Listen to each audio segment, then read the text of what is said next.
같이 우리 기도하고 말씀 생각합시다. 하나님 아버지, 이 저녁에 저희들이 또 이전에 모여 하나님께 예배드리고 또 하나님의 말씀을 읽고 말씀을 조금 해석하며 듣고 묵상하며 말씀 속에 담긴 하나님의 진리가 무엇이며 교훈이 무엇인지 묵상하기를 원합니다. 하나님의 영 성령님께서 친히 감동으로 기록하게 하신 이 귀하고 신기하고 복된 책의 말씀이 오늘 우리에게 닫혀진 책이 아니고 열려진 책이 되게 하여 주시고 조금이라도 이해되고 깨달아지고 거기에 담긴 하나님의 진리가 무엇이며 교훈이 무엇인지 알고 유익이 되게 하여 주옵소서. 종은 심히 미천하고 무익하고 연약한 종이오나 하나님께서 은혜를 주심으로 조금 성경을 해석할 힘을 주시고 또 이것이 하나님께 영광 모든 영혼들에게 유익이 되게 하여 주옵소서. 예수님의 이름으로 기도하옵나이다. 아멘. 아멘. 자, 우리가 어려운 성경을 그래도 또 다시 한번 많이 읽어왔습니다. 이 욥기는 참 어려운 책입니다. 제가 젊을 때 겁없이 미국에서 88년도에 한국에 왔을 때 겁없이 욥기를 한 장씩 새벽 기도 시간에 강해한다고 계획을 세우고 시작을 조금 했다가 중단해버린, 너무 시간만 있으면 할 것 같기도 한데 한 장을 자세하게 읽고 좀 어려운 부분을 원문을 좀 살펴보고 하는 것이 너무 시간이 많이 들고 감당을 못해서 포기를 해버리고 그냥 겁이 났습니다. 목사지만은. 그런데 지금 욥기는 읽으면서 보면 우리가 영어 성경들과 이렇게 저는 이제 읽으면서 한번 우리말 성경 읽고 영어 성경 킹제임 성경을 한번 읽고 그 차이가 되는 게 뭔가 차이가 되면 옆에 있는 NASB 성경이나 NIV 성경 같이 대조되어 있는 4개 성경을 대조해 놓은 성경을 항상 제 책상에 펼쳐놓고 있기 때문에 보고 또 차이가 되면 언어도 잘 모르지만은 꺼내서 좀 뒤적여 보고, 그래서 그 뭐 시간이 하염없이 갈 수 있지만은 시간은 제한돼 있고 늘 봐도 새롭고 성경은 읽고 또 좀 시간이 지나서 또 보면 또 새롭고, 이게 벌써 목사가 된 지 몇십 년, 제가 언제 목사 안수를 받았는가 83년인가 그때 목사 안수를 받았으면은 세월이 지금 많이 흘렀는데도 여전히 성경에 대해서 모르는 것이 있고 어떤 거는 이게 이런 뜻인가 새로운 것이 있고 하니까 이게 머리가 나쁜 것인지 아니면은 성경이 그만큼 방대하고 어려운 책인지 그러는데, 이제 이것을 우리가 영어 성경이랑 좀 대조해 봐도 역시 영어 성경도 어떤 때는 번역이 좀 다릅니다. 그래서 영어 성경 간에도 또 달라요. NASB 성경 아주 권위 있는 직역 성경과 또 NIV 성경 많이 읽히는 성경과 옛날 영어 성경하고 좀 다를 때가 있고, 그러니까 이제 그럴 때는 이 뜻이 무엇인가 더 시간이 많이 가게 되겠죠. 그러니까 그 말은 그렇다고 모든 성경이 다 다른 것이 아니라 욥기가 특별히 더 그래요. 욥기가 더 그래요. 시편보다도 욥기가 특별히 그러는데 그만큼 욥기 성경이 어렵다는 말이겠죠. 특별히 문학적인 책은 문학적인 글은 좀 어렵죠. 그냥 역사적인 진술은 조금 단순해서 그런지 그게는 큰 차이가 없어 보이는데 욥기가 특별히 번역에 있어서 차이들이 좀 발생을 합니다. 그래도 우리가 하나님의 은혜로 부족하지만은 시원치 않은 해석이지만은 그래도 계속 해오고 30장 다시 또 한번 우리가 보십시다.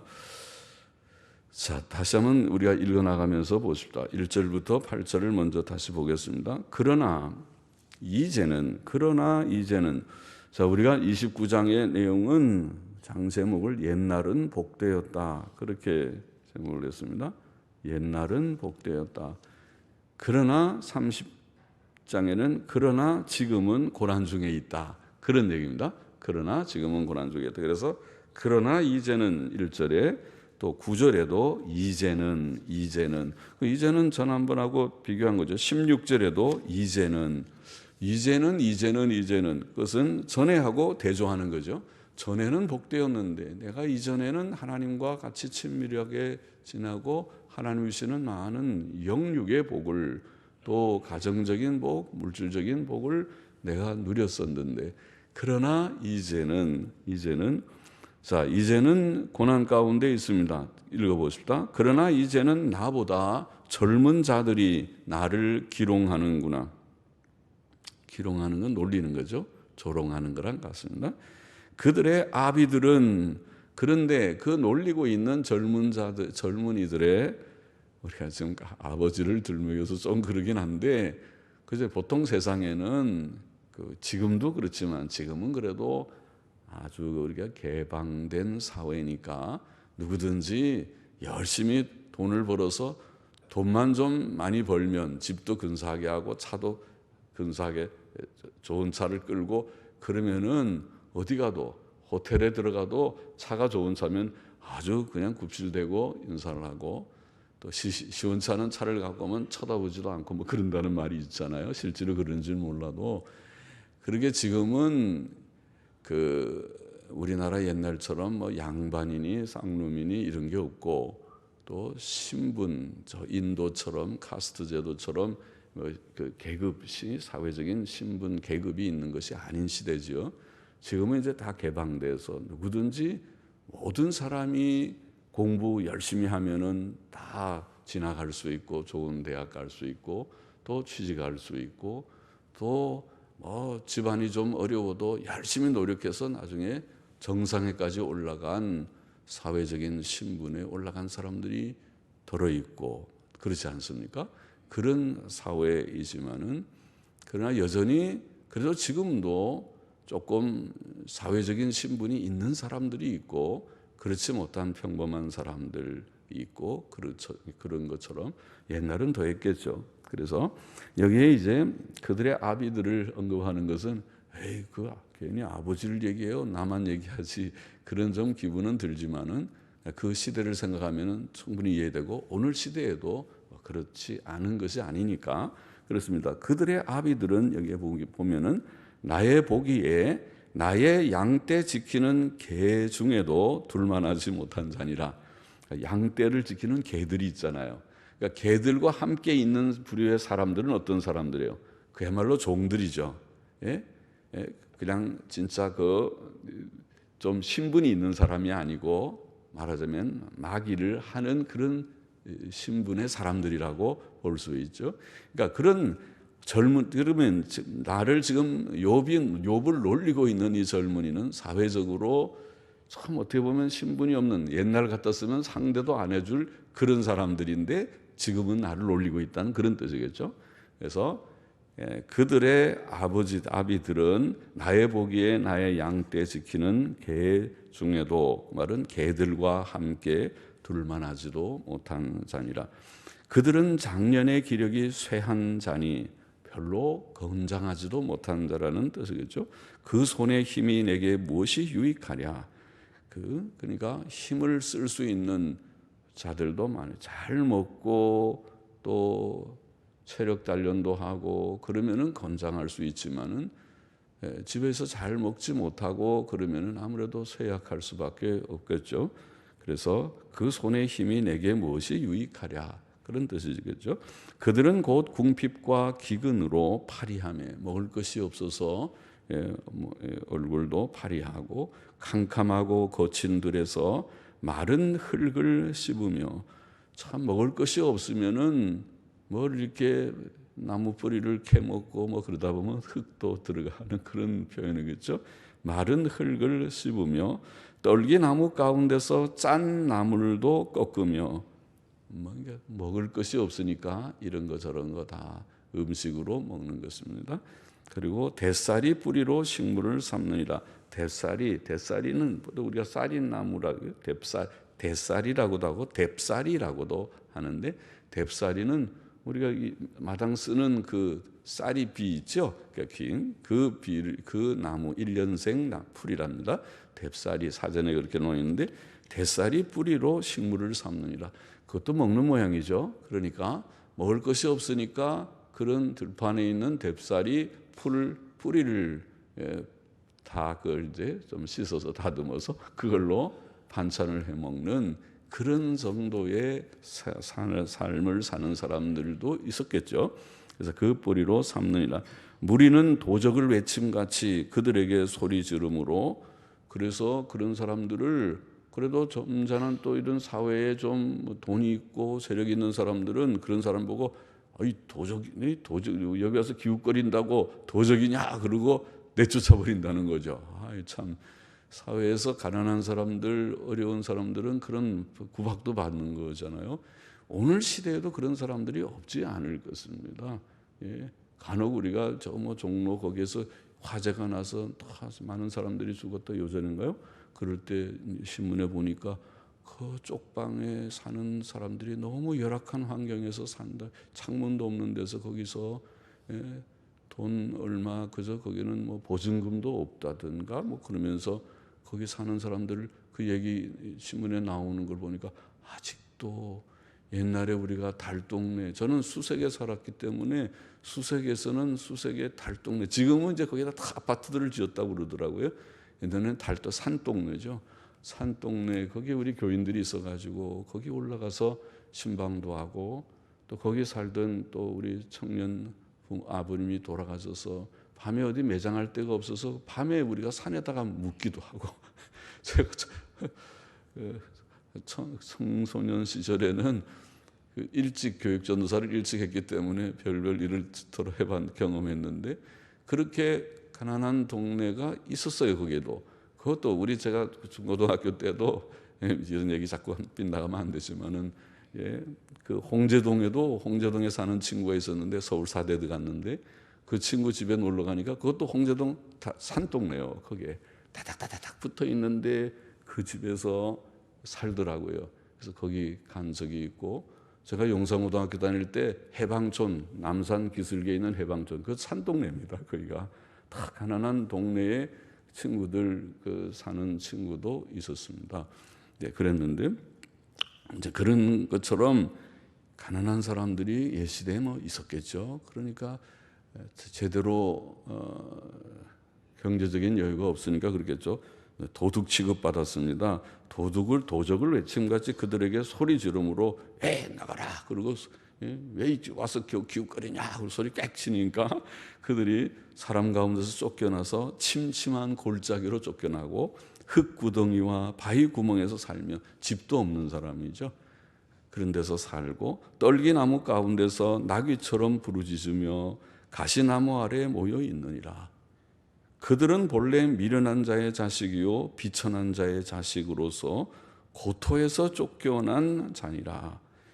자기의 고향에서도 고향에서 무슨 매질을 당하거나 벌을 받아서 쫓겨났다는 표현은 매질을 당한다. 영어로는 scourge 그러는데 매질을 당하는 거죠.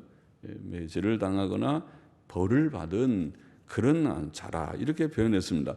그러니까 이 말은 지금도 그렇지만은 이 세상에는 존귀한 자가 있고 천한 자가 있습니다. 그것이 현실입니다. 지금도 이 개방된 사회에서도 여전히 그렇잖아요.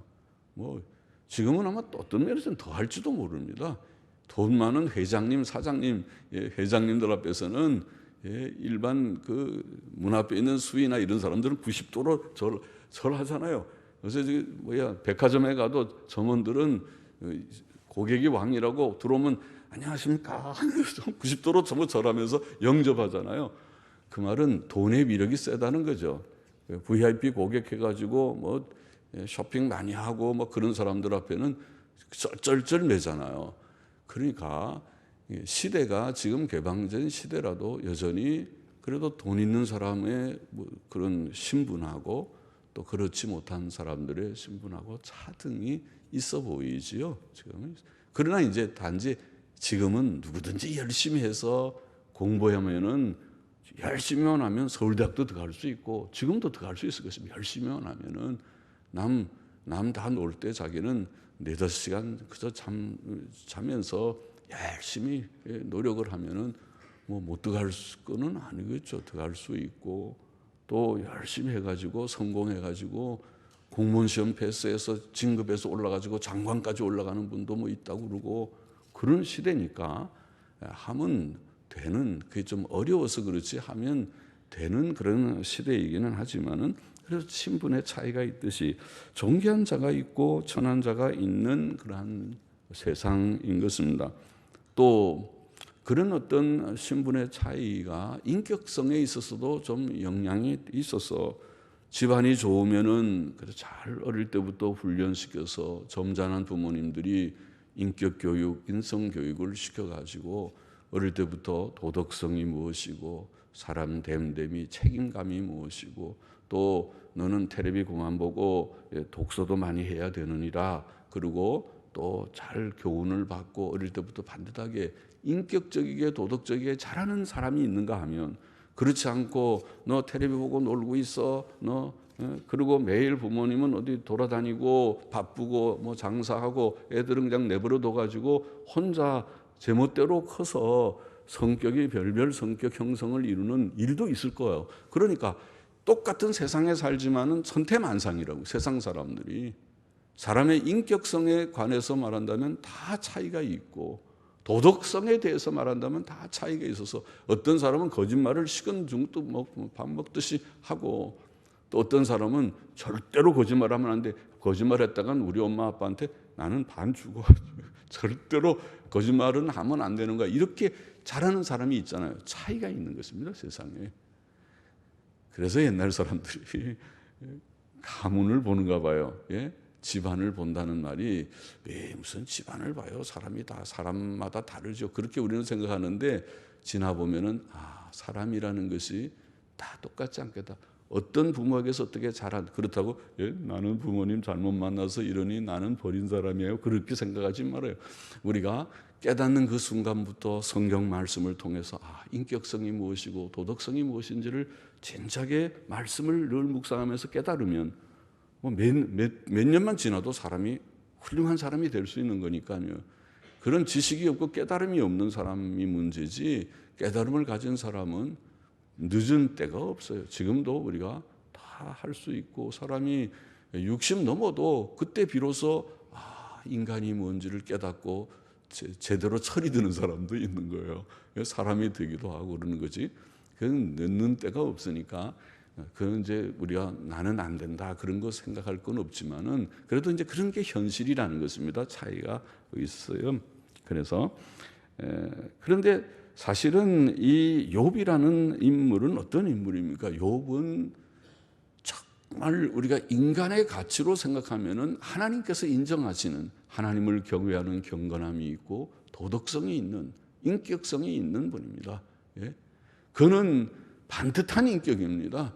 어려운 사람을 보면은 도울 줄 아는 선한 인격이고 또 정직한 인격이고, 하나님께서 인정하고 욥 같은 사람이 없다. 그러면 인간 가치로 생각하면 인간이 뭐가 가치 있느냐, 돈이 가치냐, 그게 아니고 사실은 하나님 앞에서 가치는 인격성과 도덕성의 문제거든요. 경건과 도덕성이 인간의 가치의 기준이라는 것입니다. 참으로 하나님을 알지 못하는 자는 가치 기준에서 벌써 제외되는 거고, 도덕성이 없는 사람은 짐승보다도 못한 자가 될 수 있고 그런 거죠. 짐승보다 못하다는 말이 얼마나 수치스러운 말입니까? 짐승은 우리가 잡아먹습니다. 사람은 안 잡아먹어서 그렇지 잡아먹을 가치도 없다는 그런 정도의 취급이니까 그건 모욕적인 말이죠. 짐승보다 못하다는 것은. 짐승은 잡아먹는 가치라도 있잖아요. 손은 잡아가지고 일도 많이 시켜 먹지만 작아서 걸어놓으면은 속이 비싸가지고 비싼 부위는 우리 같은 사람은 사 먹지도 못할 거예요. 그거는요. 가치가 있는 인간은 가치가 있지만은 사람은 그런 가치조차도 없는 사람은 잡아먹지도 못해요. 그러니까 정말 모욕적인 얘기죠. 그런 인간으로 살지 말아야 되죠. 가치 있는 인간으로 살아야 되는데, 인간의 가치는 성경에 의하면 경건과 도덕성이라는 말이에요. 하나님을 아느냐 모르느냐 그게 제일 중요하고, 하나님을 두려워함이 있느냐. 하나님을 두려워하는 자는 인격적이고 도덕적인 삶을 추구할 것이고, 할 거 안 하고 안 할 거 하고, 그렇게 하는 것이 아니라 할 거 하고 안 할 거 안 하는 그런 바른 반듯한 사람이 되는 것이라. 하나님을 경외하고 하나님의 계명을 지키는 자는. 욥은 그런 인물입니다. 그러나 지금 이전에 욥은 참 복되었지만, 그러나 이제는 욥이 볼 때에는 정말 사회적으로 비천한 집안의 아이들, 젊은이들인데도 욥을 놀리고 있으니까, 인간의 가치가 무엇이고 존귀함이 무엇인가, 그런 생각을 하게 만드는 그런 상황이 벌어진 것입니다. 그러니까 그 아이들이 놀리는 것은 단순히 외적인 것을 본 것이 아닙니까? 욥, 저거 병들어서 온몸에 진물이 나고, 아이고 저 초췌한 모습 보게, 옷은 냄새가 나고, 아이고 저 지저분하고, 진짜 거지네, 산거지고, 아이고 불쌍하게, 저것도 사람인가?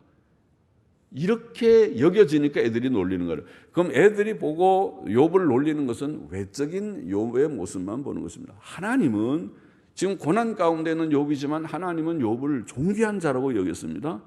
하나님은 욥을 의인이고 완전한 자고 그렇게 욥을 귀하게 여기지만은 사람의 눈에는 세상의 가장 비천한 자의 자녀들의 눈에도 자기들보다도 형편은 에이고 이렇게 놀림을 받을 정도의 욥이 되었다는 것입니다. 그러나 그 젊은이들의 가치 판단이 잘못된 것이죠. 진정한 가치 판단, 인간의 가치 판단은 거기에 있지 않다는 것을 우리가 지금 많이 말했습니다. 진정한 가치는 경건과 도덕성에 있는 것이지, 외형적으로 볼 때 에이고 가난뱅이다, 돈도 하나도 없구만, 저기 건강도 없는데 아이고 저 병들었어. 그러면 세상 사람들이 흔히 보는 것은 외적인 것을 본다는 말은 저 사람 돈이 얼마나 있느냐, 주머니에 얼마나 있고 은행 잔고가 얼마나 있고 집은 번듯하게 몇 평짜리, 집을 몇 평이냐고. 우리 아이들이 처음 미국에서 왔을 때에 저는 그냥 공립학교 보낸다는데 너무 충격이 클까 봐 명지 초등학교를 처음에 보냈었는데, 거기 갔더니 애들이 아들 보고 너희 집 몇 평이니? 너희 아버지 무슨 차 타고 다니냐? 그런 걸 묻더라는 거야. 세상에. 미국에서는 들어보지도 못한 얘기죠. 미국의 애들은 부자는 여기보다 훨씬 더 부자면 부자지 가난하지 않을 테인데 그런 거는 묻지를 않죠. 너희 집 몇 평이냐? 너희 집 2층 집이냐? 3층 부자냐? 너희 뭐 무슨 차냐? 무슨 벤츠 타고 다니냐? 그런 거 묻는, 말하자면 유치한 질문이죠. 그러나 어떻게 된 판에 우리나라의 어린 아이들이, 초등학교 학생들이 그런 질문을 하는 정도로 분위기가 돼버렸느냐. 이 나라가 얼마나 아이들에게 도덕교육, 신앙교육 제대로 안 시켰으면 애들의 가치관이라는 것이 고작 아는 것이 메이커 신발을 신느냐 안 신느냐. 일반 시장에서 일반 신발을 신으면은 너 그런 거 신느냐? 저 뭐 메이커 신발을 신어야 되고, 이게 잘못된 가치관이라는, 인간의 가치를 외적인데 표준에서 판단하는 이 가치가 잘못됐다는 지금 얘기를 제가 하려고 하는 것입니다. 그거는 가치 판단이 잘못됐고 어른들의 책임이죠. 어른들이 아이들에게 그런 것은 중요한 게 아니야. 그런 거 다 있고 메이커 옷 입고 좋은 차 타고 3층 집에 지고 뒤에 수영장 있는 집에 살아도 인간 댐댐이가 잘못됐으면 잘못된 거야, 이렇게 가르쳐야 되는데, 경건이 없으면 그건 빵점이다. 도덕성이 없으면 빵점이다, 이렇게 가르쳐야 되는데 그것은 온데간데 없고 가르치는 것이 외적인 것만 보고 가르치니까 애들이 너희 집 몇 평이냐? 무슨 차 타고 다니냐? 이따위 질문이나 하는 것이 아니겠습니까? 그것이 하나님 앞에서 가치 있는 것은 그런 외적인 것이 아니다. 9절 계속 보십시다. 이제는 내가 그들의 노래가 되며 그들의 조롱거리가 되었고 그들은 나를 미워하여 멀리하고 내 얼굴에 침 뱉기를 주저하지 아니하나니 이는 하나님이 내 줄을 늘어지게 하시고 나를 곤곡해 하심에 무리가 내 앞에서 굴레를 벗었음이니라. 그 낮은 무리가 내 우편에서 일어나 내 발을 밀들이고 나를 대적하여 멸망시킬 길을 쌓으며 도울 자 없는 그들이 내 길을 헐고 내 재앙을 재촉하는구나.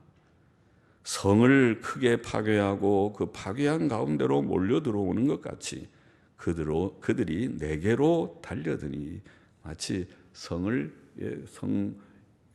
곽을 하나 허물어 버리고 야 뚫렸다 들어가자 그러고 와 쳐들어가는 것처럼 지금 이 자기를 비난하는 그런 사람들이 욥을 하나 흠을 잡아가지고 거기다 확 쳐들어가서 욥을 완전히 다 죽여버리려고 하는 그런 공격을 하고 있다고 느끼는 거죠. 놀람이 내게 임하는구나. 그래서 욥은 놀라고 그들이 내 영광을 바람같이 모니 내 복록이 구름같이 지나갔구나. 내 영광이 바람같이 영광을 몰아버리고 내 복이 과거의 나의 행복한 삶이 구름이 사라져버리듯이 지나가게 만든다. 이렇게 표현합니다. 이전에 존귀했고 사람들의 존경을 받았으나 병들고 가난해진 욥은 지금 비천한 자들의 조롱과 핍박을 받고 있는 것입니다. 그들은 욥을 조롱하고 미워하며 침뱉고 있습니다. 욥은 이 고난을 하나님께서 자신을 공곡해 하신 것이라고 말합니다. 그들은 욥의 발을 밀들이고 멸망시킬 길을 쌓고 그의 길을 헐고 재앙을 재촉하며 그에게 달려든다고 표현했습니다. 여러분만을 욥의 고난과 같은 그런 고난을 당하면 견딜 수 있겠습니까? 나는 못 견뎌요. 나는 그러면 자살하나요? 요새 우리 청소년들 툭 하면 그냥 그런 극단적인 일들이 들어 하듯이 조금만 친구들이 놀려대고 뭐 악플 달고 뭐 어떻게 조금 왕따 시키고 하면 견디지 못해서 나만 죽으면 되지. 그러고 요새는 올라갈 때도 많아가지고 이 좀 아파트들 고층 아파트들 다 올라가가지고 창문 열어놓고 기웃거립니까? 그렇게 하면 안 되지요. 세상에는 때때로 의인들에게 이런 핍박이 있는 것입니다. 예수께서 당하신 핍박은 바로 그런 류의 핍박이었습니다. 그래서 욥의 고난은 예수 그리스도의 고난, 모든 의인들의 고난의 하나의 예고, 그 절정은 예수 그리스도의 고난입니다. 예수 그리스도의 고난, 의인이신 예수님, 죄가 전혀 없으신 진짜 의인, 완전한 의인이신 예수님께서 고난을 받으셨습니다. 고난은 보통 잘못한 사람이 야단맞고 고난을 받는데 잘못한 것이 없는 예수님께서 고난을 받으셨습니다. 로마의 군병들은 예수님의 머리에 가시면류관을 씌웠고 희롱하며 침을 뱉고 갈대로 그 머리를 쳤다. 그렇게 복음서에 기록되어 있죠. 대제사장의 종들은 그를 손바닥으로 때렸습니다. 얼굴에 낯설었다. 진짜 속상하죠. 우리가 예수님을 변호할 수 있습니까? 우리가 만일 그 당시 거기 있었으면 쫓아가서 그 종하고 한바탕 싸울 것입니까? 네가 감히 예수님을 때려? 예수님이 누군지 알기나 알아? 하나님의 아들이시다. 너를 만든 창조주시다. 네가 그렇게 죄를 지어 이 나쁜 놈 그러고 한바탕 싸워서 우리가 멱살잡고 싸우겠습니까? 예수님은 그런 억울한 그런 매도 맞으셨습니다. 시편 22편 6절의 표현을 보면은 그것은 예언이지만은 메시아가 어떤 고난을 받는가? 나는 벌레요 사람이 아니라. 벌레요? 벌레 취급 당합니까?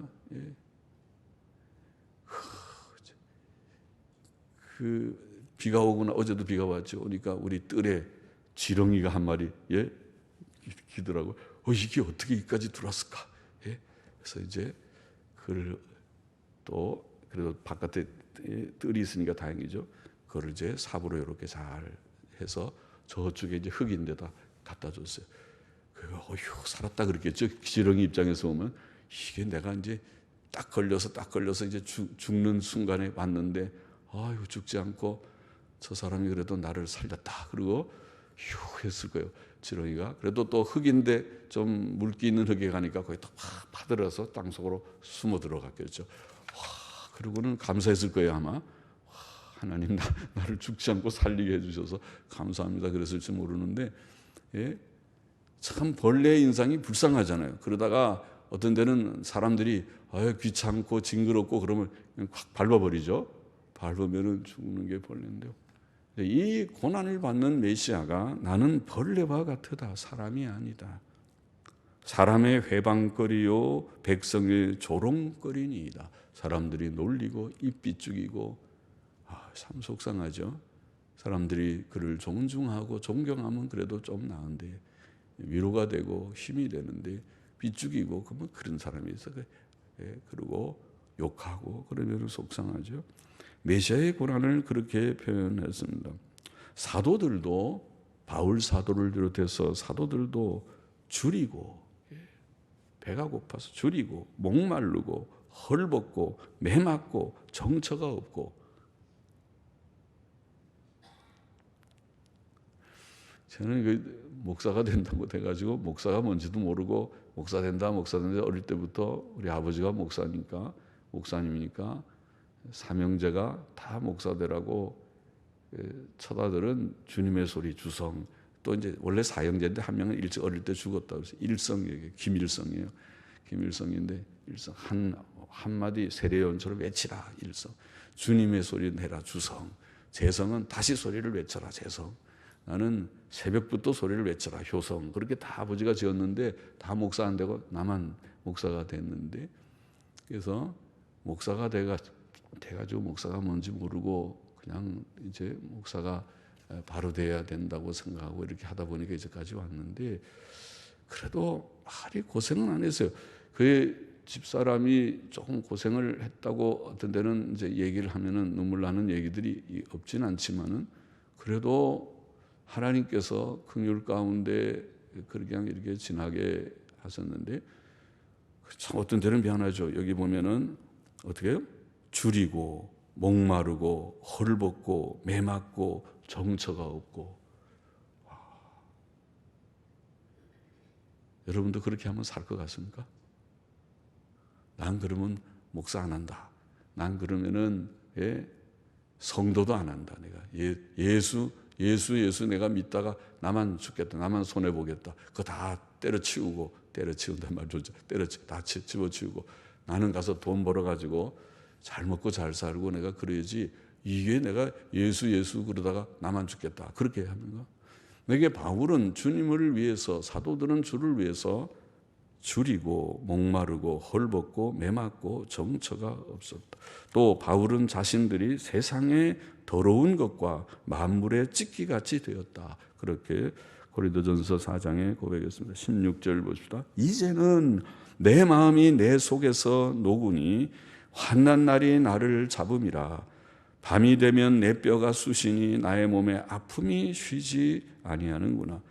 하나님의 큰 권능으로 하여 옷이 추하여져서 옛날 영어 성경은 나의 병의 큰 능력으로 병이 너무 혹독하게 심해서 옷이 추하여져서 옷깃처럼 내 몸에 붙었구나.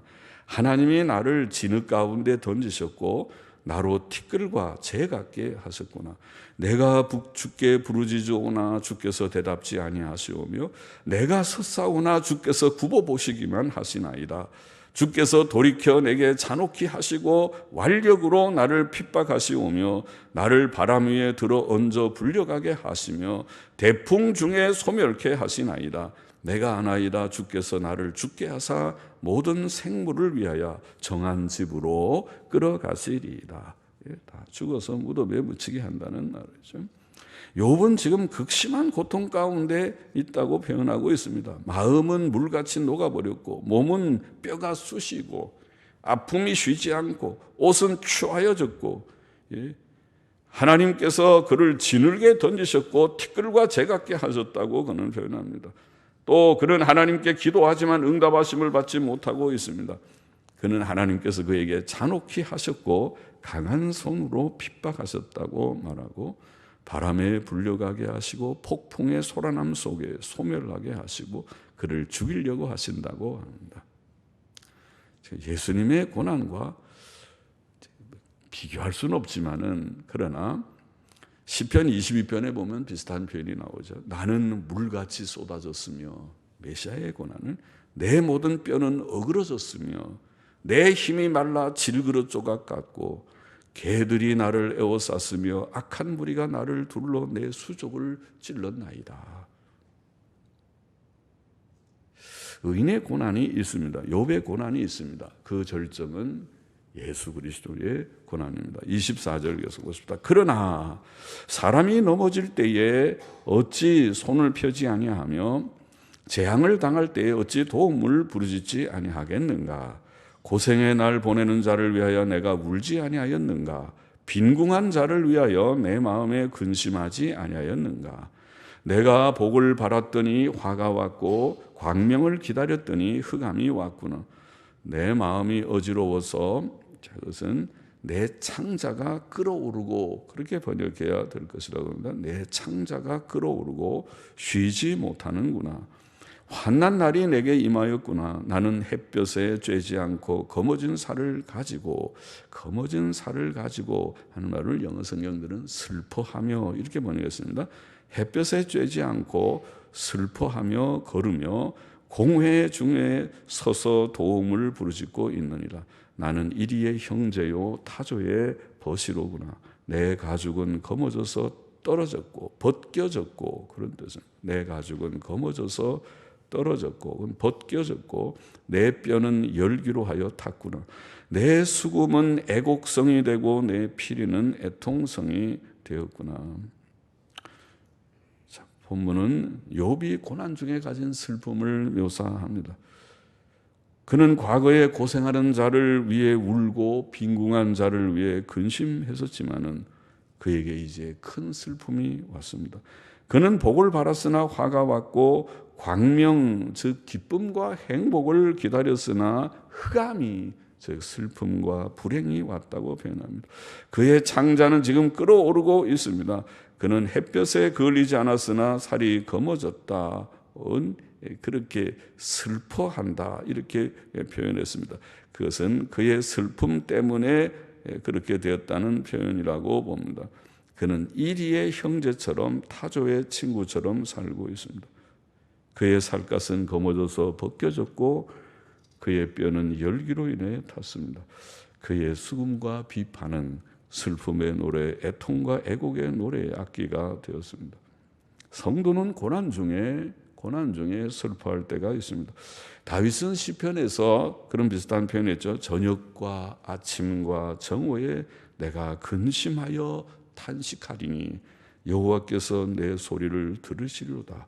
다윗도 굉장히 원수가 많아서 시편에 보면 그런 고난의 고통스러운 자신의 그 심령을 표현한 시가 많이 있죠.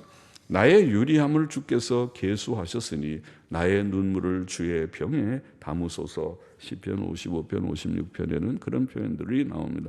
욥기 30장의 교훈을 정리해 보십시다. 첫째로 우리는 사람의 의미와 가치를 외적인 데 두지 말아야 한다는 것을 먼저 교훈을 받아야 좋을 것입니다.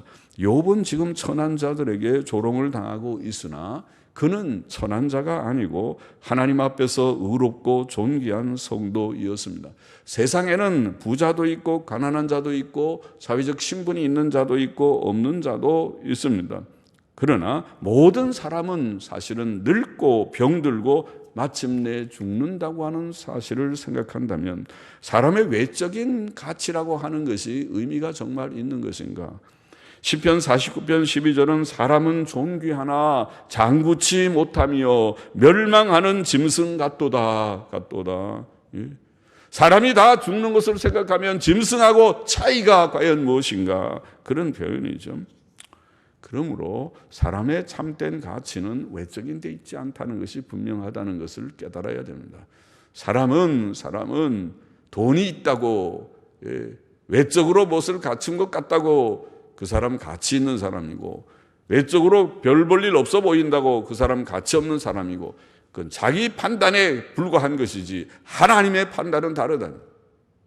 하나님의 가치 판단은 아까도 말한 대로 경건과 도덕성을 가지고 판단할 것이니, 참으로 하나님을 경외하고 그를 목숨과 같이 사랑하고 내 마음을 다하고 힘을 다하고 성품을 다하여 하나님을 사랑하고 하나님의 계명대로 살기를 결심하고 충성하는, 죄를 지을 수 있는 상황에서도 내가 어찌 하나님 앞에서 이 큰 악을 행하리까, 요셉과 같이. 혹은 실수했다 하더라도 나단이 다윗에게 당신이 바로 그런 죄인이요 하고 지적하면 그 앞에 꼬꾸러져서 내가 잘못했다고 회개할 수 있는 경건과 도덕성이 있는 그 자가 하나님께서 인정하시는 그 자가 천국 백성입니다. 천국은 가치 있는 자들만 들어갑니다. 죄인은 들어가지 못합니다. 예수 그리스도를 믿고 죄쓰임 받고 하나님 경외하고 계명 순종하는 그 자들, 가치 있는 자들이 되어야겠습니다. 둘째로 욥의 고난은 의로우신 하나님의 아들 구주 예수 그리스도의 고난의 예표이었습니다. 의인의 고난, 욥의 고난, 의인의 고난, 사도들의 고난, 성도들의 고난, 의인의 고난이 있습니다. 그 절정은 우리 주님 예수 그리스도, 의로우신 완전한 의인이신 예수 그리스도의 고난을 우리가 고난의 예표와 같습니다. 지금도 의인들의 고난이 있습니다. 바울은 표현하기를 그리스도의 남은 고난을 그의 교회를 위하여 내 육체에 채운다고 표현했습니다. 오늘도 주를 위해서 살고자 하는 자들은 의로 바르게 살려고 하는 성도의 삶을 살든지, 직분 자는 말할 것도 없고, 아까도 말했지만은 저는 목사가 된다고 해서 그렇게 많은 앞에 선배 목사들처럼 고난을 받지 않고 그저 한번 이렇게 멱살 한번 잡혀본 정도에 불과하지만은, 얻어맞거나 터지지는 아직은 안 해봤지만은, 그러나 앞서간 성도들은 얻어맞기도 하고 배도 고프고 거처할 곳이 없어서 어려움을 당하고 하는 일도 없지 않은 고난의 길을 갔습니다. 우리 주님 자신이 고난의 길을 갔습니다. 우리는 주를 위해서 성도답게 살다가 의로운 의인으로 살다가 고난을 당할 수 있다는 것을 알고 고난도 감당하는, 주를 위해서 일할 때는 고난을 각오하면서 주님 가신 그 일을 나도 한번 가보겠나이다. 주님이 나를 위하여 죽으시고 다시 사셨사오니 나도 주를 위하여 죽기까지 한번 따라가 보겠나이다. 이 결심이 없으면 주님의 종들 하지 말아야 되고, 장로하지 말아야 되고, 목사하지 말아야 되고, 직분을 받지 말아야 돼요. 아무든지 나를 따라오려거든 자기를 부인하고 자기 십자가를 지고 나를 따를 것이니라. 그랬으니까 그냥 신자도 다 그렇지만은 특별히 직분을 받아서 주를 위해 살아보겠노라고 결심하는 것이라면 이 각오를 가져야 되고, 이렇게 갖게 되면 주님이 결코 버려두지 않으실 것입니다. 불쌍히 여기셔서 먹을 것을 주시고 입을 것을 주시고 거처할 것을 주시는 줄을 믿습니다. 때가 되면 제가 간증을 하겠지만은 하나님께서 우리를 끝까지 지키시는 줄을 믿습니다. 셋째로, 우리는 의롭게 행하는 중에 고난을 당하면 욥을 기억하고 또 예수님 기억하고 잘 참고 견뎌야 합니다. 야고보서 5장 10절 11절의 교훈이 그죠. 주의 이름으로 말한 선지자들로 고난과 오래 참음의 본을 삼으라. 보라, 인내하는 자를 우리가 복되다 하나니 너희가 욥의 인내를 들었고 주께서 주신 결말을 보았거니와 주는 가장 자비하시고 긍휼히 여기는 자신이라. 고난을 잘 참는 욥의 인내를 본받아야 되겠고, 또 베드로전서 2장 21절에 보면 그리스도도 너희를 위하여 고난을 받으사 너희에게 본을 끼쳐 그 자취를 따라오게 하려 하셨느니라. 그리스도는 우리에게 본이 되신다고 했습니다. 예수님은 우리의 믿음의 내용이기도 하지만은 본이 되기도 하십니다. 주님이 가신 고난의 그 길을 너희도 따라오겠느냐? 성도들이 따라가야 된다고 모든 성도들에게 말하기를, 그리스도도 우리에게 본이 되셔 고난을 우리가 받을 때 예수님 가신 그 길을 나도 본받기를 원합니다고 따르게 하십니다.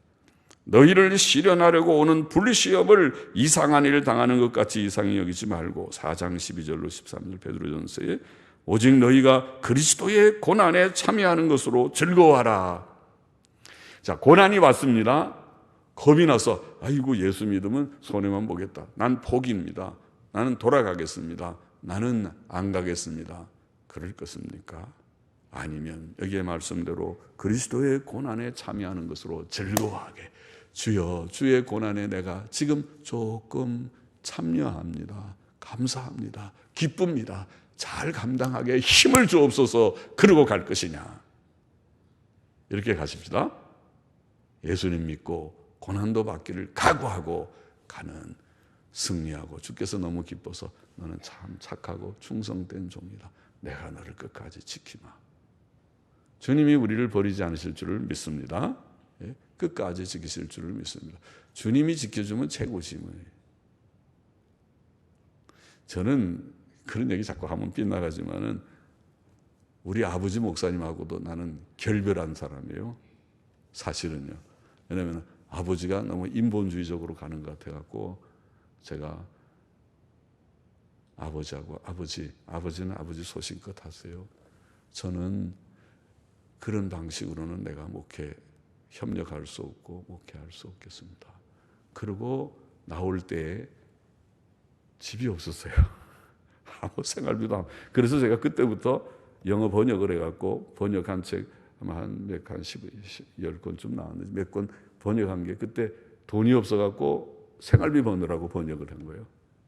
그리고 집 구하러 다니라고 사당동이고 돌아다니면서 그때 우리 아들이 너무 충격을 받아가지고 우리는 돈이 하나도 없고 가서 전부 지하방들 이렇게 몇 군 다니는데 보니까 이게 너무 처량하거든요. 그러니까 얘가 돈을 벌어야 되는구나. 이 녀석이 어릴 때는 목사 된다고 그랬는데 어느 날 마음이 바뀌었어요.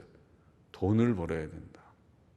내 책임이기도 하지만은 그러나 글쎄 뭐가 선택이 잘했는지는 나중에 가보면 알지.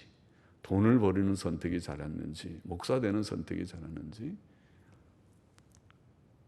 고난의 길이 있어도 각오하며 살면 죽지 않는다. 기도하십시다. 하나님 아버지, 우리에게 말씀으로 권면하고 교훈하서 싸우니 마음에 깊이 새기고 각오를 하고 욥의 고난을 생각하면서 주님, 우리도 고난의 이 길을 믿음으로 감당해 나아가는 모두들이 되게 하시고 그리스도의 고난에 즐거이 동참하는 성도가 되며 종들이 되게 하여 주옵소서. 예수님의 이름으로 기도하옵나이다. 아멘. 아멘.